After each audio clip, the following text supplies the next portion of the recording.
When Carthage rose on the shores of North Africa, it did not rise in a vacuum. Around it stretched vast lands inhabited by peoples who had lived there for centuries. The Berbers, also known to the Greeks as the Libyans. They were the original custodians of the land, the farmers, herders, and warriors of North Africa. If Carthage was to survive, it would need to face them as friends, allies, and sometimes bitter rivals. The story of Carthage cannot be told without the Berbers, for it was their land, their strength, and their resistance that shaped the destiny of the city. The Berbers were not a single unified people, but a mosaic of tribes and communities spread across the mountains, plains, and deserts of North Africa. They spoke their own languages, had their own customs, and lived in societies that ranged from pastoral nomads to settled farmers. Yet they shared common traditions, worshipped their gods, and traced their roots deep into the soil of Africa. Long before Carthage arrived, they were already trading, farming, and warring across this land. When Queen Dido and her followers first arrived, they encountered these Berber tribes. The famous story of the oxhide trick, where Dido cleverly claimed the hill of Byrsa, is often told as a clash of wits between the foreign newcomers and the local Berber king, sometimes named Iarbas. Whether this tale is myth or memory, it reminds us of a simple truth. Carthage was born on Berber land, and from its first breath it had to negotiate with the people who lived there. The relationship was complicated. On one hand, the Berbers provided vital support. They traded food, livestock, and raw materials with the new city. Carthage, perched on a bay but lacking a vast hinterland of its own, depended heavily on nearby Berber farmers to supply grain, olive oil, and other necessities. Without this support, the settlers from Tyre might never have thrived. The Berbers were also valued as warriors.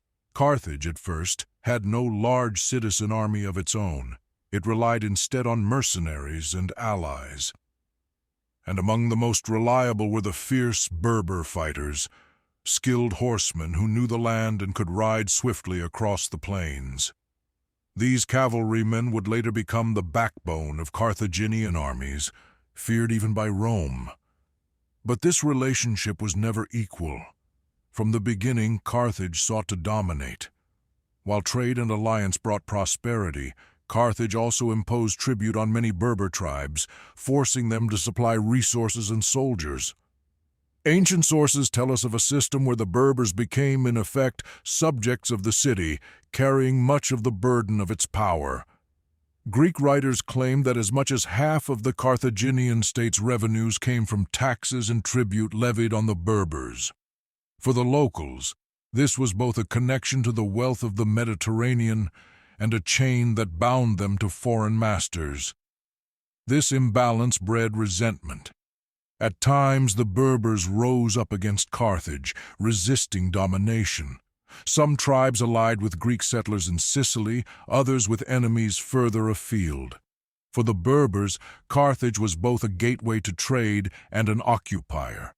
For Carthage, the Berbers were indispensable, but also dangerous if left unchecked. Religion, too, reveals this entangled relationship. The Phoenician gods that Dido's followers brought from Tyre were worshipped in Carthage: Baal-Hamon, the great lord of fertility, and Tanit, the celestial goddess. But as Carthage grew, these gods blended with Berber traditions. Baal-Hamon himself may have deep African roots, worshipped in different forms by Berber tribes long before the Phoenicians arrived. Tanit, who became the supreme goddess of Carthage, is thought by many scholars to reflect a fusion of Phoenician Astarte with a local Berber deity. In the sacred Tophets of Carthage, where offerings were made, we see not only the continuation of Phoenician practices, but also the deep imprint of North Africa itself. Carthage and the Berbers did not merely clash, they merged, creating something new, a culture that was at once Phoenician and African. Archaeology supports this picture of blending. In Berber settlements, Carthaginian pottery and goods appear. In Carthage, Berber styles and symbols creep into art and religion. Berber chieftains became wealthy through their connections with the city, trading not only food, but also metals, slaves, and exotic animals that Carthage would later sell to the wider Mediterranean. The Sahara was not a barrier, but a highway of trade, and the Berbers controlled its routes. Gold, ivory, and even war elephants passed through their lands before reaching Carthage. Without the Berbers, Carthage could never have become the hub of wealth it was. But alongside cooperation came conflict. As Carthage expanded, pushing further inland, it inevitably encroached on Berber autonomy. Wars broke out, sometimes lasting years. Ancient accounts describe how Carthage suppressed rebellions with brutal efficiency, enslaving those who resisted and rewarding tribes who submitted. Over time, this pattern hardened. Berber tribes were alternately enemies, allies, and subjects, depending on the shifting tides of power. One of the most fascinating aspects of this relationship is how it shaped Carthaginian warfare. The Berbers were famous horsemen, and Carthage eagerly adopted their skills. The Numidian cavalry, as they were later called, became some of the most effective light horsemen in antiquity. Armed with javelins, riding without saddles, they could harass enemies, outmaneuver heavy infantry, and vanish into the landscape. In later centuries, even Hannibal's great campaigns against Rome would rely heavily on Berber cavalry. In this way, Berber traditions became an inseparable part of Carthaginian military power, and yet there was always a tension. Carthage depended on Berber support, but feared Berber independence. This tension would never fully disappear. Even centuries later, during the wars with Rome, Berber loyalty was always fragile, shifting with the fortunes of battle. The Berbers also shaped the very identity of Carthage. While the settlers brought Phoenician language and traditions, over generations, intermarriage and cultural fusion blurred the lines. Carthaginian society was no longer purely Phoenician. It became a hybrid, deeply rooted in African soil. The clothes, the foods, the rituals of Carthage carried marks of Berber influence. Even the Carthaginian Senate and elite families, though proud of their Tyrian heritage, could not escape the reality that their city was an African one, thriving through its relationship with the Berbers. In the larger story of Carthage, the Berbers are often mentioned only in passing, as supporting characters in the grand drama of Punic wars and Mediterranean trade. But they were much more than that. They were the ground upon which Carthage stood, the hands that tilled its fields, the warriors who fought in its armies, the neighbors who challenged its power, and the partners who shaped its culture. Carthage could not have existed without them, and this relationship was not static. As Carthage grew into an empire, the Berbers continued to resist, adapt, and influence the city.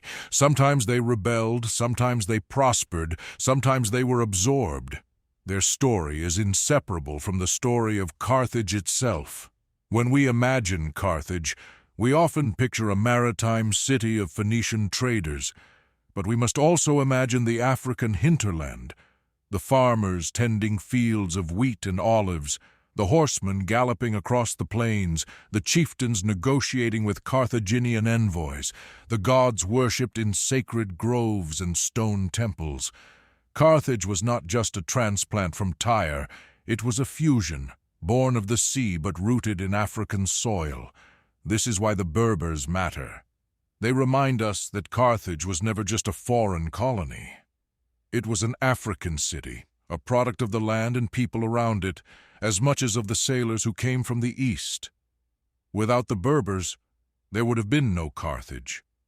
As we continue our journey, we will see how this relationship unfolded across centuries, in trade, in war, in culture, and in faith.